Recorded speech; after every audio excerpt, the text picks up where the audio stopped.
कोल्हापूर शहराबरोबरच ग्रामीण भागातही विघ्नहर्त्या गणरायाला आज उत्साही वातावरणात निरोप देण्यात आला। अनेक ठिकाणी मंडळांनी पारंपरिक वाद्य आणि टाळ मृदंगाच्या गजरात विसर्जन मिरवणूक काढली।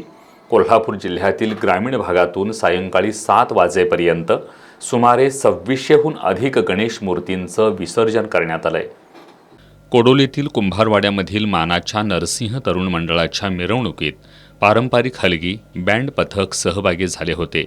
मालेतील सोन्या मारुती चौकातल्या मिरवणुकीत राधानगरी तालुक्यातील तुरंबे इथल्या ज्ञानोबा तुकोबा आध्यात्मिक वारकरी संस्थेचे विद्यार्थी टाळ मृदंगाच्या गजर करत पारंपरिक वेशभूषेत सहभागी झाले होते। सिद्धिविनायक मित्र मंडळाचं केरळ राज्यातील पारंपरिक वाद्य मिरवणुकीचं आकर्षण ठरलं।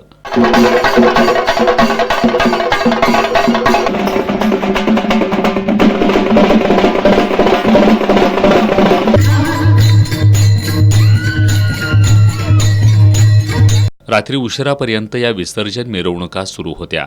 मंडळांनी गणेश मूर्ती सांगली कोल्हापूर जिल्ह्याला जोडणाऱ्या वारणा नदीपात्रात तसंच खणीत विसर्जित केल्या।